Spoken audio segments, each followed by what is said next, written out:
अस्सलाम वालेकुम प्यारे बच्चों। ब्राउन मुंबई महानगर पालिका शिक्षण विभाग MCGM ऑनलाइन वर्चुअल क्लास में आप सभी का इस्तकबाल है, स्वागत है। मैं हूं आपका मुअल्लिम शम्स तबरेज़। चलिए करते हैं लेसन की शुरुआत।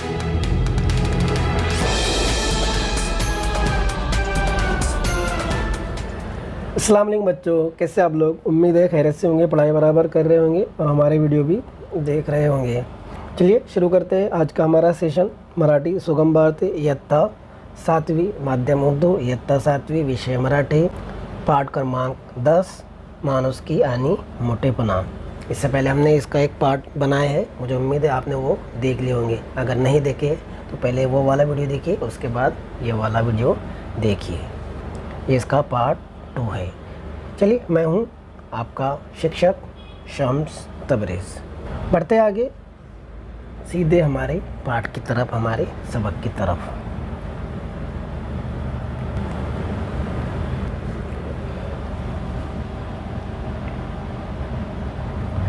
तो बच्चों, जैसा कि आप लोग जानते हैं, आज हम सबक पढ़ रहे हैं माणुसकी आणि मोठेपणा, जिसे लिखा है शंकर कवड़े जी ने।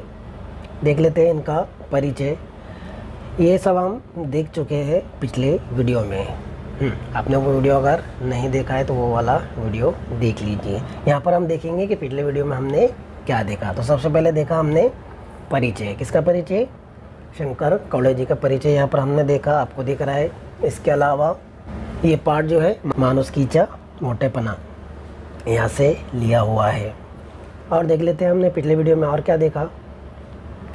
तो पिछले वीडियो में हमने सबसे पहले देखा कि महाराज वीरभद्र का क्या था? वाट दिवस होता। क्या होता?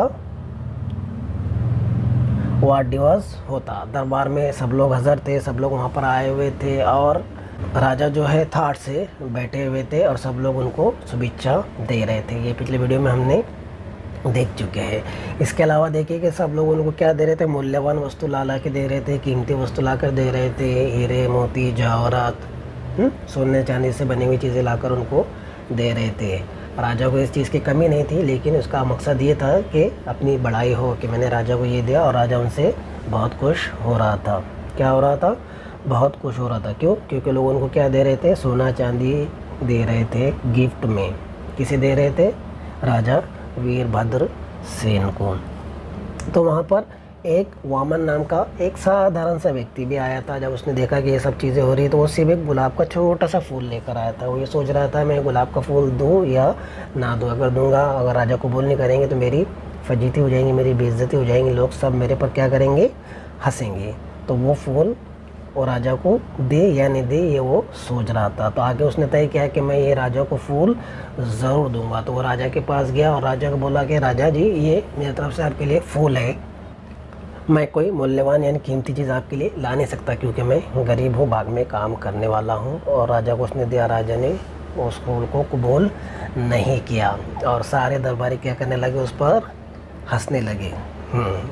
हंसने लगे, यहाँ तक हंसे कि राजा भी उस पर हंसने लगा कि कितना बड़ा मैं राजा हूँ और उसने सिर्फ एक फूल लेकर आया है, मैं इसे कैसे कबूल करूँ, ये वो सोच रहा था। तो वहाँ पर एक साधु महाराज भी हाजिर थे उसी दरबार में, और ये सब देख रहे थे कि राजा ने कैसा व्यवहार किया है उस गरीब इंसान के साथ। तो उनको बड़ा दुख हुआ। वो राजा के सामने आए और उनको कहने लगे कि इस गरीब ने जो फूल लेकर आया तुझे इतना मामूली और इतना छोटा लगा कि तुझे भी इस पर हंसी आ गई। तो ये था पिछले वीडियो का रिकैप। अब हम बढ़ते हैं आज के लेसन की तरफ और समझते हैं सबक को आगे। तैयार है आप लोग? ओके, चलिए।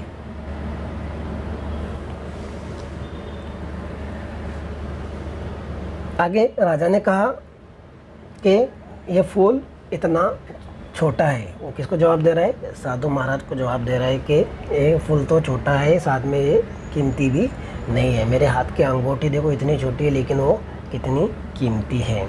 कम से कम ये फूल लेकर आया होता, बड़ा फूल लेकर आया था तो समझ में आता था। बढ़ते आगे।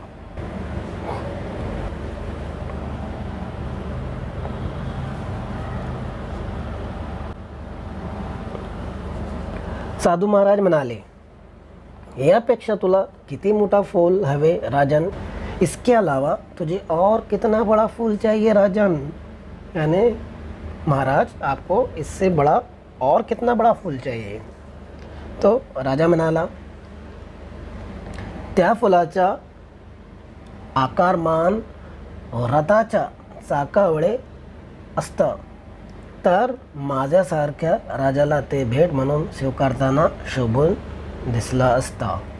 क्या बोल रहा हूँ कि ये फूल जो लाया एक बहुत छोटा है। जैसा कि हमने पिछले स्लाइड में देखे कि कम से कम छोटा था तो कीमती होना चाहिए था, कीमती नहीं हो तो कम से कम बड़ा होना चाहिए था। तो महाराज उससे पूछ रहे साधु महाराज के कितना बड़ा चाहिए तेरे को और फूल। तो उसने कहा कि कम से कम रथ होता है ना, उसका जो चाक होता है, उसका जो पहिया होता है, कम से कम उतना बड़ा होता तो मुझे ये गिफ्ट लेने में अच्छा लगता, मुझे ये गिफ्ट शोभा देता। इसने इतना सा फूल लेकर आया जो ना तो बड़ा है और ना ही कीमती है। ठीक है, कीमती नहीं होता, कम से कम बड़ा होना चाहिए, इतना बड़ा होना चाहिए था, कम से कम रथ के चाक के इतना, रथ के पहिए के इतना, तो मुझे वो शोभा देता, मैं उसे खुशी खुशी कबूल करता। लेकिन ये है एकदम छोटा सा, और छोटा होने के साथ साथ ये कीमती भी नहीं है, तो मैं इसे कैसे कबूल करूँ, ये मुझे शोभा नहीं देता, मैं इसे कबूल नहीं कर सकता। मैं इतना बड़ा राजा हूँ, इतने लोग मुझे गिफ्ट दे रहे हैं, अलग अलग प्रकार के गिफ्ट दे रहे हैं, सोना चांदी हीरे मोती जवाहरात दे रहे हैं, और मैं एक साधारण सा फूल कबूल करूं, ये मुझे बर्दाश्त नहीं है, ये मुझे शोभा नहीं देता है। फूल होना चाहिए था कम से कम रथ के चाक के इतना बड़ा। समझ में आया आपके? ओके, चलिए बढ़ते आगे।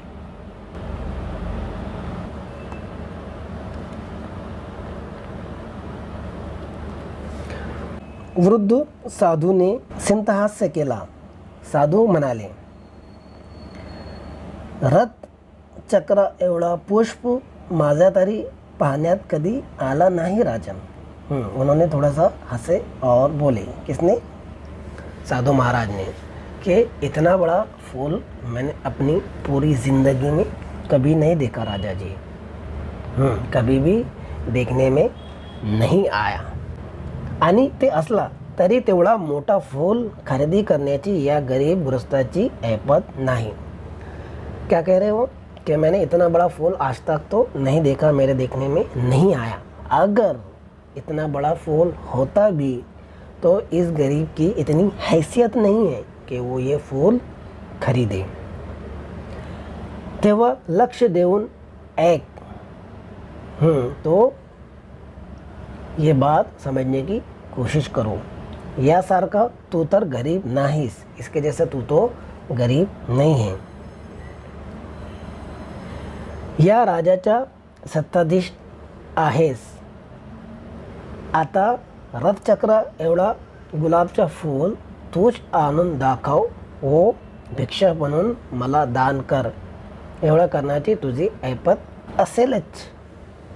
क्या बोल रहे हो कि जो छोटा फूल उसने लेकर आया था उसे तूने कबूल नहीं किया, और तू बोल रहा है कि रथ की इतना बड़ा फूल होना चाहिए, रथ के चाक की इतना बड़ा फूल होना चाहिए। तो रथ के चाक की इतना बड़ा फूल तो मैंने आज तक देखा नहीं, और ना ही मेरे देखने में आया। अगर होता भी तो ये गरीब की हैसियत नहीं थी कि वो ये खरीदे, ये तेरा दरबारी है, इसके साथ तुझे ऐसा व्यवहार नहीं करने चाहिए था। अब आगे बोल रहे साधु महाराज के, रथ के चाक के इतना गुलाब का फूल तू मुझे लाकर दे। किसे कह रहे वो?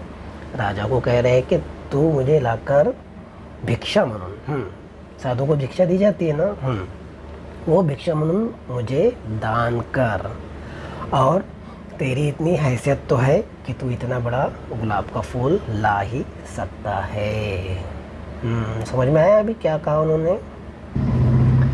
मुझे तो इतना बड़ा फूल देखने में आया नहीं कि जिसका आकार जो है रथ के पाइये के इतना हो। अगर होता भी तो ये गरीब की हैसियत नहीं थी कि वो खरीदे। चल अब मैं तुझे ये कह रहा हूँ कि इतना बड़ा फूल तू मुझे भिक्षा बोलकर दान कर, तू लेकर आ, तेरी हैसियत इतनी है, तू राजा है, तेरी हैसियत इतनी है कि तू मुझे ये दान कर सकता है, तो तू लेकर आ और मुझे भिक्षा बोलकर दान कर, तेरी इतनी हैसियत तो है। अब देखिए क्या होता है आगे। मज़ा आ रहा है ना आप लोगों को? चलिए बढ़ते आगे, देखते हैं आगे क्या होता है। अब देखिए आगे क्या हुआ। सर्व दरबार चुप झाला। अब महाराज ने कहा कि इतना बड़ा फूल तू मुझे ला कर दे, तो सबकी हंसी चुप हो गई, सब खामोश हो गए। पण अभिमानी राजा डगमगाला नाही। घमंडी राजा क्या हुआ, डगमगाया नहीं। थोडा विचार करून तो बोलला, ठीक आहे स्वामीजी, मला उद्या सकाळपर्यंत मुदत द्या, मी उद्या तुम्हाला रथाच्या चाका एवढा गुलाब पुष्प भिक्षादान करनारच। घमंडी राजा था वो पीछे हटा नहीं, उसने कहा कि ठीक है। थोड़ा सा सोचा विचार किया, उसने बोला ठीक है, मुझे कल तक का टाइम दीजिए, मैं तुम्हें इतना बड़ा फूल लाकर देता हूँ और तुम्हें दान करता हूँ, आप मुझे कल शाम तक की मोहलत दीजिए। क्या कहा था उन्होंने कि तू मुझे लाकर दे।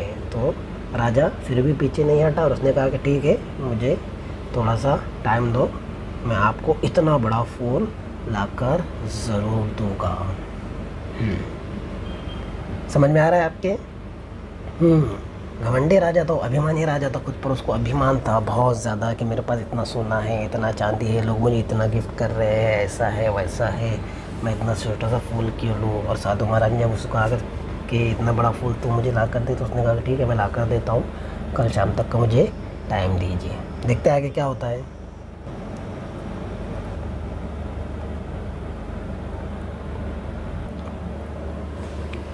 लागलीच राजाने या कामी एका कुशल कारागीरची निवड केली। रथचक्र एवढी गुलाबचे फूल बनवणे सोपे नसले तरी अशक्य नव्हते। कारागीर काळजीपूर्वक काम करू लागला। आपले कलाकौशल्य पणाला लावून त्याने रंगीत लाल कागदपासून मोठे गुलाब पुष्प तैयार केले। अब क्या हुआ, घमंडी राजा था तो उसने एक बेहतरीन कारागिर को लेकर आया और उसने बोला कि बनाना आसान नहीं है लेकिन नामुमकिन नहीं है, मुश्किल तो है लेकिन नामुमकिन नहीं है। तो उस कारागिर ने क्या किया, बनाना शुरू किया। कैसे बनाना शुरू किया, कागज़ का बड़ा फूल बनाना उसने शुरू किया।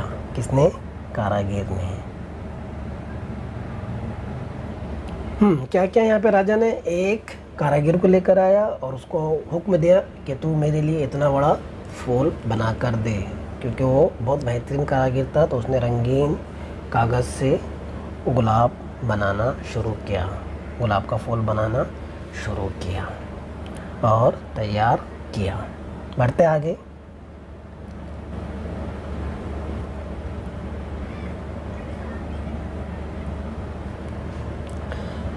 दुसऱ्या दिवशी पुन्हा दरबार भरला।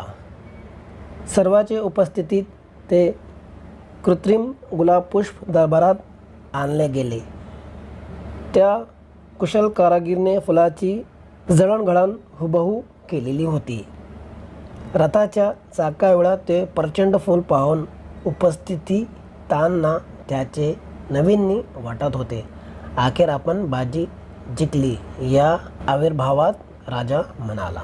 क्या बोला वो देखते हैं। अभी क्या हुआ आगे यहाँ पर, हाँ, कि दूसरे दिन अब दरबार भरा, सब लोग वहाँ पर हाजिर हुए। दरबार में सब लोग आ गए, इतना बड़ा फूल लेकर वहाँ पर लाया गया और फूल को हूबहू उसी तरह बनाया गया था जिस तरह एक गुलाब का फूल था, और वो रथ के पहिए के इतना बड़ा था।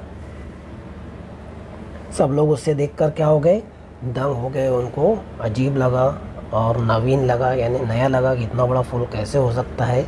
और राजा सोच रहा था कि अब मैं बाजी जीत गया हूँ।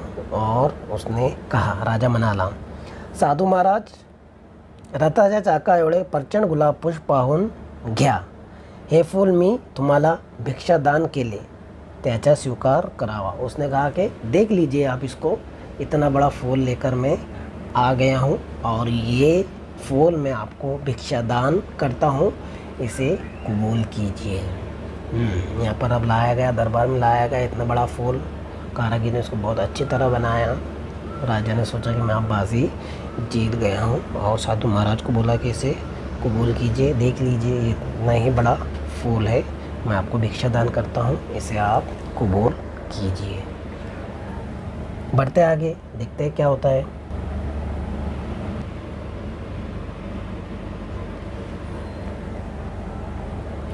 साधू महाराजांनी फुलाचा निरीक्षण केला आणि प्रशंसाही करू लागले। वा वा, उत्तम कलाकौशल्याचा हा एक नमुनाच आहे। धन्य तो कारागीर ज्याने ही कलाकृती साकारली। हिरवा डेट, लाल पाकळ्या अगदी हुबहू आहेत। क्या कहा उन्होंने? साधु महाराज ने उसका निरीक्षण किया, उसकी जांच पड़ताल की, किसकी? फूल की। आगे पीछे से उसको देखा और उसकी तारीफ भी की कि ये बहुत ही सुंदर है और जिसने भी इसको बनाया है वो बहुत बेहतरीन कारीगर है और बेहतरीन कारीगर का ये नमूना है। धन्य है वो कारीगर जिसने इसको बनाया। बराबर हरे पत्ते है, हरा डेटा है और लाल पत्तियां है, अगदी वो बहु जैसे के वैसे ही, जैसे फूल होता है वैसा ही है ये। अब आगे कह रहे हो, फक्त एकच उन्वी राहिली याच्यात, फक्त एक ही कमी इसके अंदर रह गई, तेवढी तू भरून काढ राजन।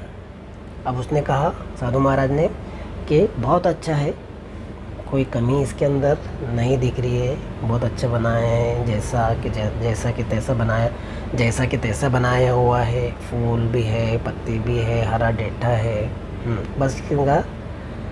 बस इसके अंदर एक कमी है, तो मुझे पूरी करके दे राजा।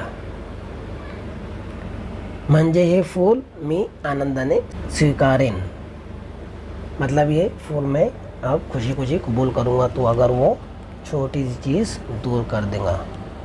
राजा क्षणभर चापापला, अति कसली उन्वयी स्वामी जी। अब राजा गड़बड़ा गया, बड़बड़ाने लगा कि अब कैसी कमी है स्वामी जी, इसके अंदर क्या कमी रह गई है? अब इतना बड़ा तो तैयार किया हो मैंने, हूबहू जैसा फूल दिखता है वैसे ही मैंने तैयार किया हूँ, अब इसमें क्या कमी रह गई है? देखते हैं साधु महाराज क्या कहते हैं आगे, चलिए।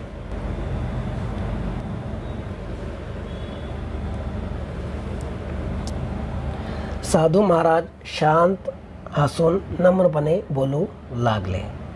राजन, कलाकृती उत्कृष्ट आहे यात संशय नहीं। साधु महाराज क्या करे, थोड़ा सा हंसे और राजा को बोला कि जो बना हुआ है, जो कलाकृति है, वो उसमें किसी तरह का कोई शक नहीं, बहुत ही बेहतरीन है। या फुलाला रंग रूप आकार आहे पण गंध नाही। इस फूल को क्या है, रंग है, रूप है, सब चीज़ें हैं, लेकिन इसके अंदर गंध नहीं है, यानी इसके अंदर खुशबू नहीं है। फूल क्या देता है? खुशबू देता है। और ये जो फूल बनाया होता है ये क्या का था? कागज़ का था। तो इसके अंदर खुशबू कहाँ से आएंगी? या प्रचंड फुलामुळे ऐवान हा दरबार गुलाब गंधाने दळबळून जायला हवा होता। कह रहे कि इस गुलाब की खुशबू से पूरा दरबार महकने लगना चाहिए था, लेकिन ऐसा नहीं हुआ है।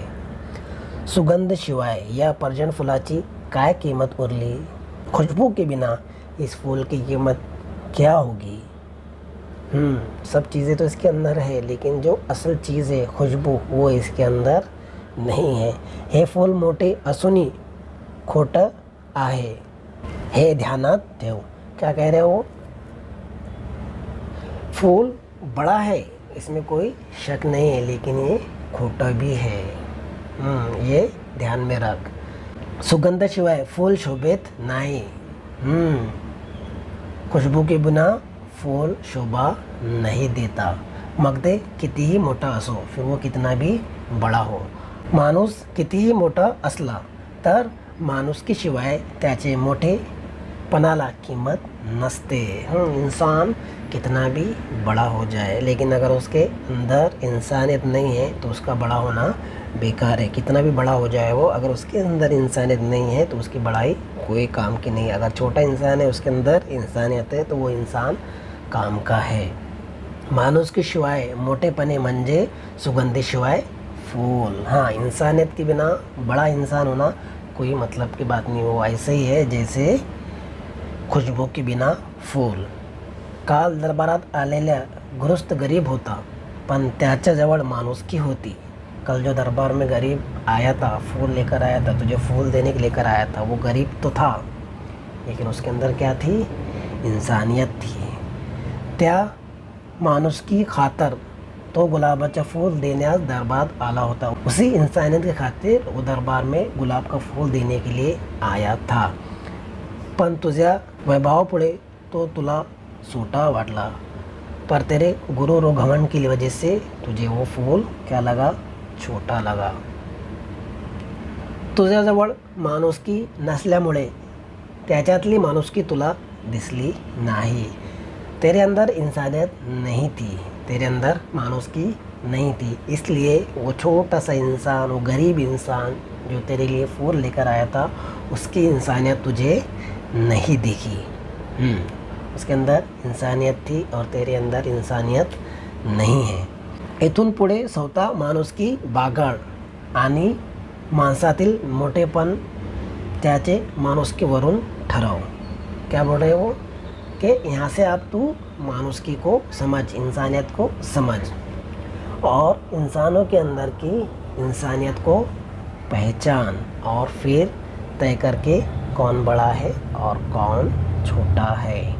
समझ में आ गया? यहाँ पर इतना बड़ा उन्होंने उनको कहा, राजा को कहा, क्या क्या कहा?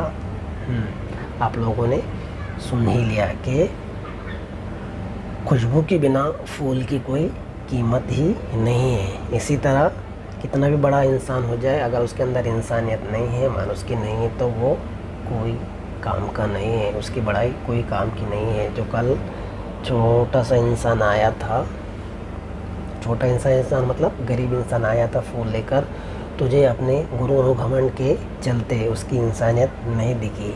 अब तो इंसानियत को पहचान और फिर तय करके कौन इंसान है और किसके अंदर इंसानियत है।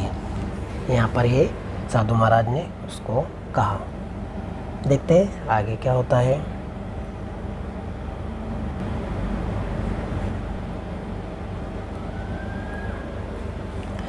राजाला आपली चूक कळून आली। आपली चूक कबूल करून त्याने साधू महाराजांची क्षमा मागितली व इथून पुढे माणुसकी बागळून माणसातील मोठेपण बघण्याचे त्यांना वचन दिलं। अब क्या हो गया कि उसको अपनी गलती समझ में आ गई राजा को कि मैंने गलत किया हूँ, कि जो एक इंसान मेरे पास फूल लेकर आया था, इंसानियत की खातिर फूल लेकर आया था, मैंने उसे कबूल नहीं किया। अब मैं मानुसकी को पहचानूंगा, इंसानियत को पहचानूंगा, ऐसा उसने वचन दिया। किसने वचन दिया? राजा ने। किसको वचन दिया? साधु महाराज को। बढ़ते आगे। अलंकाराचं लोभ धरण्यापेक्षा प्रजेचे हित साधावे। क्या बोल रहे हो कि सोने चांदी ना लेते हुए, सोने चांदी की आशा ना रखते हुए हमेशा प्रजा के हित में सोचना चाहिए, जनता के हित में सोचना चाहिए। आगे कह रहे तहानलेल्याला पाणी द्यावे, जो प्यासा है उसको पानी देना चाहिए। भूकेला असलेले त्यांनी अन्न द्यावे, जो भूखा है उसको खाना देना चाहिए, अनाज देना चाहिए, रोटी देना चाहिए। बेघर असणाऱ्या निवारा द्यावा, जो बेघर है उनको घर द्यावा। भूमि नाश ज़मीन द्यावे, जिनके पास ज़मीन नहीं है उनको ज़मीन देना है, ज़मीन दीजिए। आणि अज्ञानी असेल त्यास ज्ञानी बनवावे, और जिसके पास ज्ञान नहीं है, जिसके पास इल्म नहीं है, उसको क्या दीजिए? तालीम दीजिए। यातच खरी मानुस क्या है, इसके अंदर ही सही इंसानियत है, यही सही मानों में इंसानियत है। ये राजाला कड़ून शुक्ल होते, ये राजा की तरफ से गलती थी कि वो इस तरह नहीं सोचता कि जो भूखे हैं उनको खाना दीजिए, जो प्यासे हैं उनको पानी दीजिए, जिनके पास कपड़े नहीं हैं उनको कपड़े दो, जो बेघर है उनको घर दो, जिनके पास ज़मीन नहीं उनको ज़मीन दो, और जिसके पास ज्ञान नहीं है, इल्म नहीं है, उनको तालीम दो। ये उसके समझ में नहीं आता था। अब उसके समझ में आ गया था, सोना चांदी के बजाय ये सब करना चाहिए। तो बच्चों, मुझे उम्मीद है ये कहानी आपको समझ में आई होंगी। कहानी यहाँ पर ख़त्म होती है, ये इसका पार्ट 2 था। इसके पहले हमने एक वीडियो बनाए थे, वो आपने देख लिए होंगे। तो आज की वीडियो में बस इतना ही। मुझे उम्मीद है आज का ये वीडियो आपको पसंद आया होगा। वीडियो पसंद आया तो वीडियो को लाइक कीजिए, शेयर कीजिए, और चैनल को सब्सक्राइब नहीं किया तो चैनल को सब्सक्राइब कर दीजिए। मिलते हैं नेक्स्ट वीडियो में, तब तक के लिए अपना ख्याल रखिए। अल्लाह हाफिज़। तो बच्चों, मुझे उम्मीद है आपको आज का लेसन पसंद आया होगा। आज की वीडियो में बस इतना ही। मिलते हैं हम नेक्स्ट वीडियो में, तब तक के लिए अल्लाह हाफिज़।